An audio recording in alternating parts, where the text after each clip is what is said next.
Então, qual é o conceito agora de juízo? Vamos para o conceito de juízo. Então, lançamos um fundamento sobre a morte e vamos lançar um fundamento sobre o juízo. O conceito grego para o termo fala de uma decisão sobre um sujeito ou um objeto, podendo ser contra ou a favor.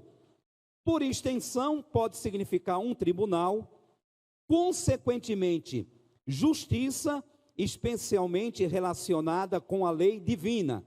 Então, o conceito de juízo nas Escrituras ainda é de acusação e condenação ou absolvição. Tudo isso está relacionado ao juízo. Agora, quando você vai ler essa palavra juízo, principalmente no Novo Testamento, porque ela aparece mais no Novo do que no Antigo, você não imagina que ela só está tratando de juízo eterno. Muitas vezes o juízo estava relacionado a uma opinião formada de alguém ou sobre algo conhecido. Lá em João capítulo 7, versículo 24 e João 8,16, Jesus está falando ali do juízo. Mas ele não está tratando ali especificamente do juízo eterno. Você vai perceber no contexto que ali ele está falando o que as pessoas pensavam sobre ele. É só você ler o capítulo 7, o capítulo 8, para você entender que ali Jesus estava falando aos fariseus que eles tinham um juízo, ou seja, um conceito errado sobre Jesus. Também trata-se de um juízo judicial, usado também, por exemplo, a Atos capítulo 26, Atos capítulo 7, ali na execução de Estevão, Atos capítulo 26, quando Paulo esteve diante do rei Agripa, Atos capítulo 23, quando Paulo esteve diante do Sinédrio, o juízo ali está tratando de algo judicial. Agora também a Bíblia, o Novo Testamento, vai trazer no conceito de juízo eterno, como por exemplo, o juízo final como o dia do juízo, como está escrito em Mateus capítulo 10, versículo 15, no capítulo 11, verso 22 ao 24, capítulo 12, verso 36, está percebendo que pelo contexto é que a gente define o que a palavra significa? O que é que define o significado do termo? É o contexto. Para a gente não pensar, toda vez que eu li a palavra juízo no Novo Testamento, só está falando de juízo eterno. Não. Fala também do juízo temporário, fala também do juízo dos homens, e fala até do nosso conceito a respeito de alguém ou de alguma coisa. Ainda tratando sobre juízo, juízo eterno, juízo final.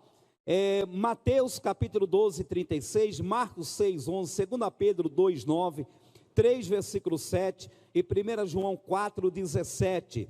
Também fala da hora do juízo, lá em Apocalipse 14, 7, tratando aqui do juízo eterno. Juízo do grande dia, Judas 6, Mateus 12, 41, 42, Lucas 10, 14, 11, 31, 32 e Hebreus 9, 27. Está ordenado o homem morrer uma só vez, vindo depois disso o juízo. Também fala do poder do juízo. Vamos lá, João 5, 22. E também o Pai ninguém julga, mas deu ao Filho o poder de julgar. Ou seja, a autoridade de alguém julgar. E essa autoridade está sobre o Filho.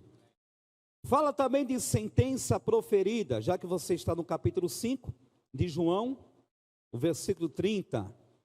Eu não posso de mim mesmo fazer coisa alguma, como ouço, assim julgo. O meu juízo é justo, porque não busco a minha vontade, mas a vontade do Pai que me enviou. Ou seja, ele tem poder de sentenciar.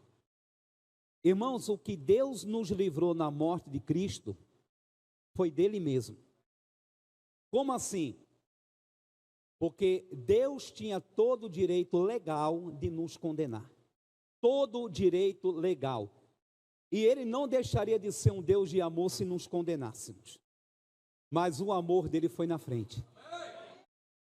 O amor dele foi na frente. Só que ele tinha que punir o pecado. E ele fez no seu filho.